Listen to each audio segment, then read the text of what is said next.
Bismillahirrahmanirrahim. Assalamualaikum warahmatullahi wabarakatuh.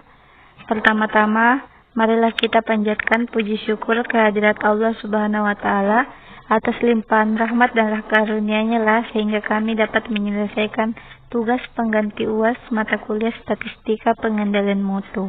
Baiklah, perkenalkan, nama saya Rahmi S, NIM E011805 dan rekan saya Siti Fatimah NIM E011808.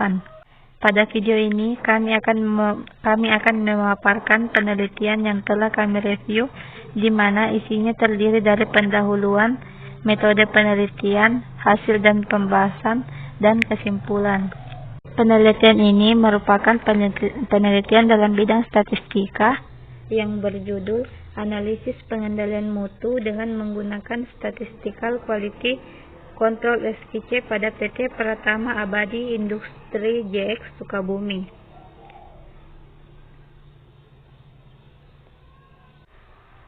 Langsung saja, yang pertama itu pendahuluan. Kualitas. Dalam memproduksi suatu barang, tentunya perusahaan harus memperhatikan kualitas dengan tujuan keinginan konsumen dapat terpenuhi oleh perusahaan. Peranan kualitas menjadi sangat penting pada perusahaan, karena produk yang dijual harus memiliki jaminan kualitas terbaik agar perusahaan tidak kehilangan pelanggan. Nah, untuk itu diperlukan pengendalian mutu yang bertugas untuk menjamin mutu dari segi produk dan proses dengan melakukan pemeriksaan secara menyeluruh. Produk cacat. Nah, produk cacat yaitu produk yang tidak maksimal atau tidak sesuai dengan standar mutu yang ditetapkan oleh perusahaan dalam proses pembuatannya. Quality Control atau SQC merupakan sistem yang dikembangkan untuk menjaga standar yang seragam dari kualitas hasil produksi pada tingkat biaya yang minimum dan merupakan bantuan untuk mencapai efisiensi perusahaan. SQC digunakan untuk mengendalikan dan mengelola proses baik dalam perusahaan manufaktur maupun jasa melalui beberapa metode statistik. Metode SQC yang digunakan pada penelitian ini yaitu peta kendali atau control chart. Peta kendali atau control chart merupakan metode statistik yang digunakan untuk memberi informasi dalam meningkatkan atau memperbaiki kualitas bentuk dasar. Pada SQC dikenal 7 alat bantu atau biasa disebut dengan all 7 tools, yaitu yang pertama lembar pengamatan atau check set, yang kedua stratifikasi, yang ketiga histogram atau runset, yang keempat grafik kendali atau control chart, yang kelima diagram Pareto, yang keenam diagram sebab akibat atau cause and effect diagram, yang ketujuh diagram sebar atau scatter diagram. Pada penelitian ini, peneliti mengklasifikasikan jenis kualitas yang ada pada perusahaan menjadi beberapa kategori atau grade. Yang pertama itu produk A-grade. Produk A-grade yang dimaksud di sini yaitu berupa sepatu layak jual tanpa adanya kerusakan fungsional dan kosmetik, serta tidak menyebabkan gangguan ketika sepatu dipakai. Yang kedua, produk B-grade, di mana produk B-grade ini berupa sepatu layak jual tanpa kerusakan fungsional, namun memiliki kecacatan kosmetik yang tidak dapat diperbaiki secara sempurna dan termasuk cacat major. Yang ketiga, produk C-grade, berupa sepatu yang tidak layak jual, di mana sepatu yang dihasilkan memiliki kerusakan baik secara fungsional maupun secara kosmetik. Metode penelitian. Pada penelitian ini, PT Pratama Abdi Industri atau JX Sukabumi menggunakan metode deskriptif kuantitatif dan menggunakan dua teknik pada pengumpulan datanya, yaitu yang pertama data primer. Data primer yang dimaksud di sini merupakan data yang diperoleh atau dikumpulkan langsung oleh peneliti. Adapun data primer yang dibutuhkan yang pertama itu observasi, yang kedua wawancara terstruktur, dan yang ketiga, wawancara tidak terstruktur. Teknik yang kedua yaitu data sekunder. Teknik data sekunder yaitu berupa bukti atau catatan laporan berupa historis yang telah tersusun dalam arsip atau data dokumenter atau daily, baik yang dipublikasikan maupun yang tidak didokumentasikan. Data sekunder yang dimaksud di sini yaitu yang pertama, data hasil produksi per bulan, yang kedua, data jumlah produk cacat per bulan, yang ketiga, data jumlah produk cacat tipe B grade per bulan, dan yang terakhir atau yang keempat, data jumlah produk cacat tipe C grade per bulan. Pada penelitian ini terdapat 9 langkah-langkah analisis. Yang pertama itu menentukan masalah yang sedang dihadapi oleh perusahaan yang bersangkutan. Yang kedua, produk yang terjadi di akhir proses pengemasan sepatu pada proses finishing produk. Yang ketiga, mencatat jumlah produk reject atau cacat sesuai dengan apa yang terjadi pada perusahaan dengan menggunakan checklist. Yang keempat, mengklasifikasikan persoalan menjadi unsur-unsur tabulasi data berdasarkan ukurannya dengan menggunakan histogram. Yang kelima, mengidentifikasi setiap kondisi yang tidak terkendali pada statistik dengan control chart. Sebelum lanjut ke langkah yang keenam, di sini terpaparkan juga langkah-langkah dalam membuat peta kendali P. Langkah yang pertama itu mencatat dan mengumpulkan data untuk setiap subgrup tentang jumlah yang diperiksa dan jumlah yang ditolak. Yang kedua, menghitung proporsi kerusakan P untuk setiap grup yang dinyatakan dengan rumus proporsi sama dengan jumlah cacat per ukuran jumlah grup atau NP per N. Garis pusat atau center line yang dinyatakan dengan CL sama dengan jumlah yang cacat total per jumlah total yang diperiksa. Batas kendali atas atau upper control limit yang dinyatakan dengan UCL sama dengan P tambah akar P kali 1 kurang P per N. Batas kendali bawah atau lower control limit LCL yang dinyatakan dengan LCL sama dengan P kurang 3 akar P kali 1 kurang P per N. Langkah yang ketiga, menggambarkan peta kendali di mana garis vertikal dan garis horizontal selanjutnya menggambarkan garis tengah berupa P rata-rata, batas atas dan batas bawah bertujuan untuk mengetahui batas daerah pengendalian atau batas toleransi kegagalan produk. Yang keempat, setelah digambarkan produk UCL dan LCL, maka cantumkanlah persentase produk gagal berupa titik, kemudian hubungkan setiap titik tersebut untuk mengetahui apakah ada titik melewati batas atas dan batas bawah. Nah, langkah yang keenam tadi yaitu menentukan prioritas perbaikan menggunakan diagram Pareto atau Pareto chart. Langkah yang ketujuh, mencari faktor penyebab yang dominan menggunakan diagram sebab akibat atau cause and effect diagram.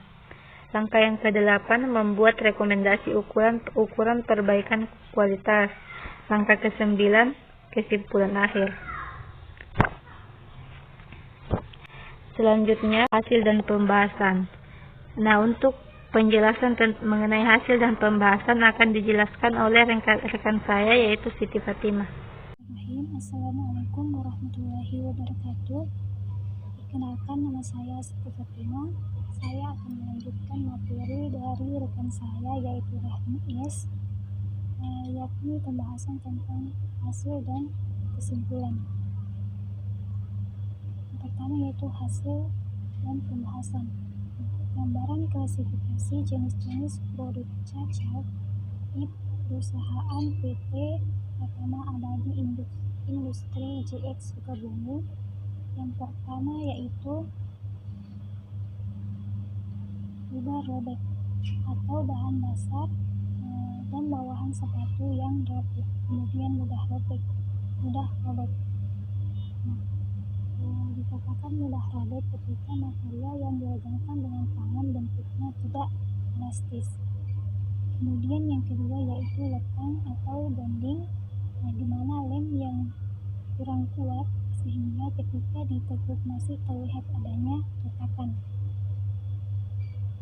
Kemudian yang ketiga yaitu kotoran. Kotoran yaitu terlihat masih banyak sepatu yang kotor akibat kena noda yang sulit dibersihkan.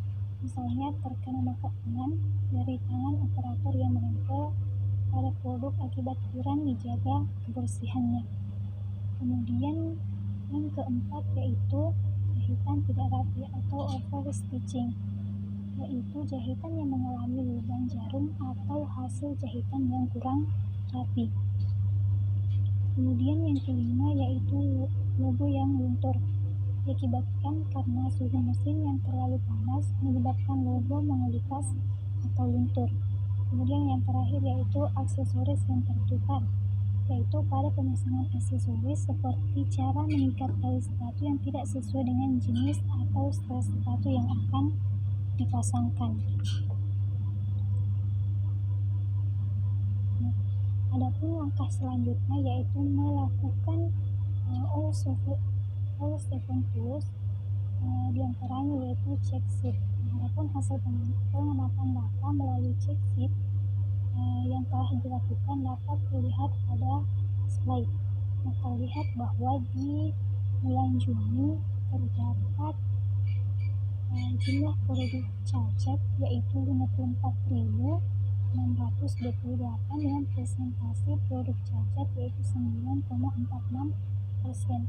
Kemudian pada bulan Februari terdapat mengalami penurunan yaitu dengan jumlah produk cacat 32.674 dengan presentasi yaitu 5,68%. Kemudian pada bulan Maret mengalami peningkatan yakni jumlah produk yang cacat yaitu 43.996 dengan presentasi produk cacatnya yaitu 7,89%. Nah, kemudian pada bulan April mengalami peningkatan yang signifikan yakni dengan jumlah produk cacat yaitu 47.576 dengan presentasi 10,22%. Kemudian di bulan Maret masih mengalami kenaikan yakni 59.600 dengan presentasi 13,25%. Kemudian di bulan Juni mengalami penurunan yakni dengan jumlah produk cacat yaitu 47.413 dengan presentasi produk cacatnya yaitu 8,11%. Kemudian di bulan Juli mengalami penurunan dengan jumlah produk cacat yaitu 33.753 dengan presentasi 6,42%. Kemudian di bulan Agustus mengalami kenaikan yang sangat tajam yakni dengan jumlah produk cacat yaitu 55.572 buah sepatu dengan presentasi produk cacatnya yaitu 11,76%. Nah, kemudian di bulan September mengalami penurunan dengan jumlah produk cacat yakni 59.377 dengan presentasi cacat yaitu 6,89%. Kemudian pada bulan Oktober itu mengalami sedikit penurunan yakni dengan jumlah produk cacat 48.972 buah dengan presentasi 8,14%. Nah, kemudian di bulan November mengalami kenaikan dengan jumlah produk cacat yaitu 47.850. Adapun hasil histogramnya dapat dilihat di slide dan diagram Pareto-nya.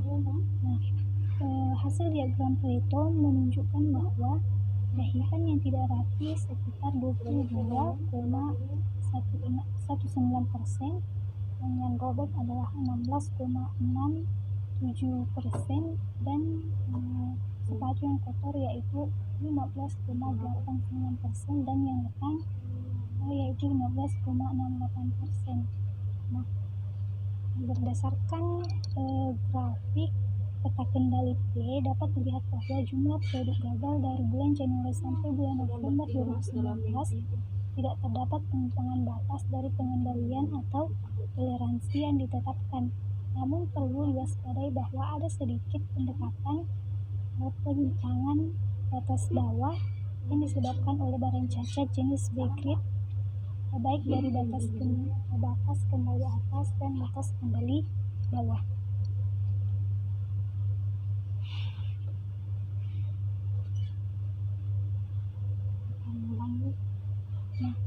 Nah, dalam sebuah perusahaan tentunya terdapat SOP atau standar operasional prosedur yang berlaku yang akan mengetahui apakah penerapan sudah efektif atau belum efektif. Hal ini akan terbukti dengan diagram sebab akibat yang disebabkan oleh beberapa jenis kegagalan produk cacat.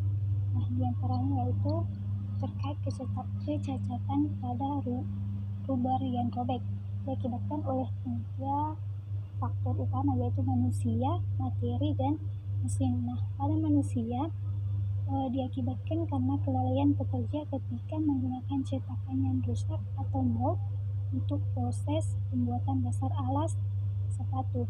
Nah, hal ini dapat diberikan usulan yaitu lakukan pengarahan yang lebih sering kepada para karyawan khususnya pekerja bagian bukan atau outsource.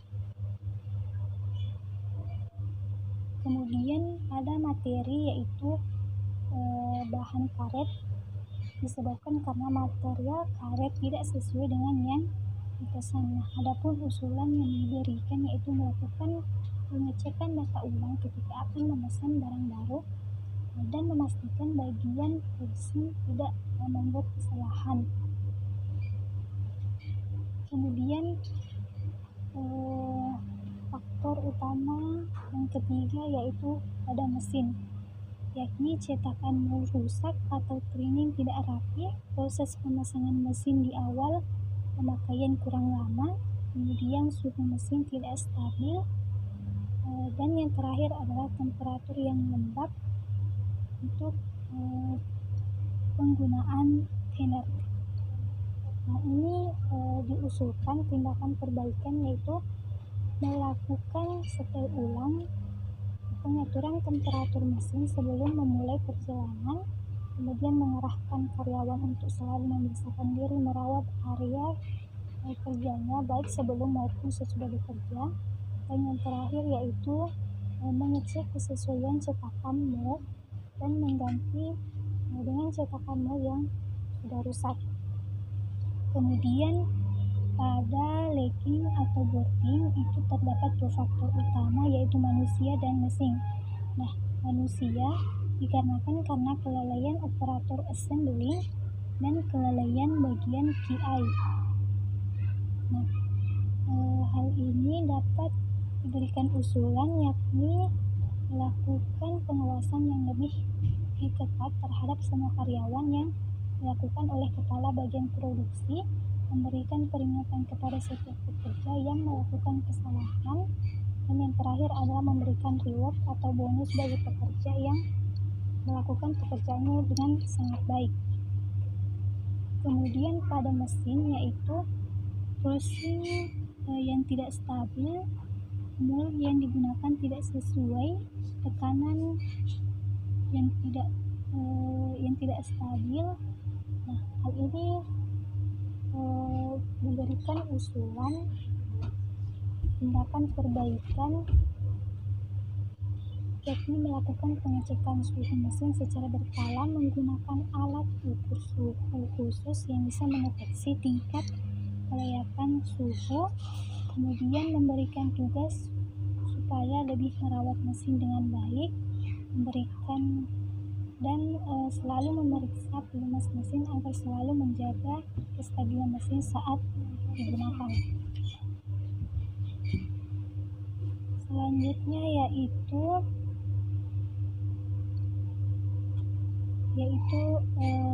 cacat kotor. diakibatkan oleh 3 faktor utama, yaitu manusia, material, dan lingkungan. Nah, pada manusia itu sendiri diakibatkan karena kelalaian bagian QI atau kualitinya, dan kelalaian pekerja bagian menjahit, dan terlalu banyak kotoran bekas lem, dan yang terakhir yaitu keteledoran pekerja bagian assembling. Nah, ini diusulkan tindakan perbaikan, yakni melakukan pengarahan kepada karyawan bagian penyimpanan atau gudang, dan selalu memperhatikan bagian pengecekan agar selalu fokus dalam pengawasan setiap jenis produk yang akan diperiksa, serta memberikan pengarahan tentang pentingnya kualitas dalam setiap hasil produksi yang dihasilkan. Kemudian pada material, yaitu bahan materialnya yang kotor. Usulan yang diberikan yaitu melakukan pengecekan ulang bahan atau material sebelum diproduksi dan menyampaikan keluhan kepada pemasok atau supplier. Dan yang terakhir adalah lingkungan yang diakibatkan karena kebersihan area gudang yang kurang terjaga. Diberikan usulan yakni menerapkan kebiasaan untuk selalu membersihkan area kerjanya masing-masing, khususnya kerapihan area kerja bagian penyimpangan. Kemudian jahitan yang tidak rapi diakibatkan oleh 3 faktor, yaitu manusia, materi, dan mesin. Nah, manusia itu sendiri dikarenakan proses menjahit tidak mengikuti SOP dan minimnya keterampilan menjahit. Nah, faktor ini dapat diberikan usulan yakni melakukan pengarahan kepada karyawan bagian jahit dan mempelajari prosedur kerja atau SOP, kemudian memberikan peringatan kepada setiap pekerja yang berani melakukan kesalahan dengan sengaja, dan memberikan pelatihan jahit kepada pekerja.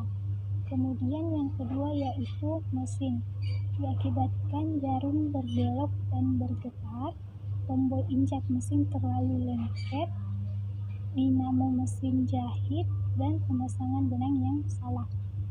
Nah, ini diberikan usulan yakni melakukan perawatan secara berkala untuk mesin jahit yang sudah kelihatan rusak, selalu memberikan pelumas pada dinamo mesin, dan memberikan pengarahan kepada pekerja yang belum bisa memasang kunci mesin dengan baik dan benar. Nah, kemudian yang terakhir yaitu material, diakibatkan karena bahan komponen yang tebal dan bahan komponennya yang licin. Adapun usulan yang diberikan yaitu menjalin komunikasi yang baik antara gudang produksi dengan pihak QI.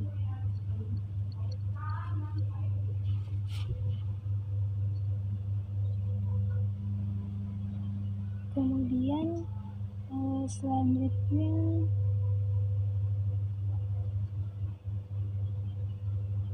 adalah cacat luntur, diakibatkan oleh 3 faktor, yaitu manusia, materi, dan mesin. Nah, adapun manusia diakibatkan karena kelalaian bagian QI dan lab. Nah, adapun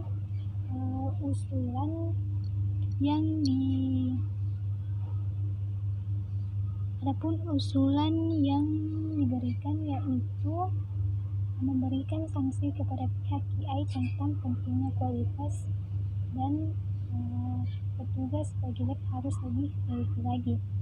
Kemudian pada bagian mesin diakibatkan karena semprotan pada sentimen mesin terlalu tipis, kemudian pemanasan mesin di awal kurang lama, kemudian temperatur terlalu lembab, dan suhu mesinnya tidak stabil. Adapun usulan yang diberikan yaitu dengan melakukan perawatan secara berkala untuk mesin jahit. Nah, adapun ada aksesoris. Cacat aksesoris yang tidak rapi diakibatkan oleh dua faktor, yaitu manusia dan metode. Manusia diakibatkan karena kelalaian pekerja bagian aksesoris, dikarenakan terlalu banyak variasi aksesoris, kelalaian pekerja bagian aksesoris, kemudian kelalaian bagian pemeriksa atau QI.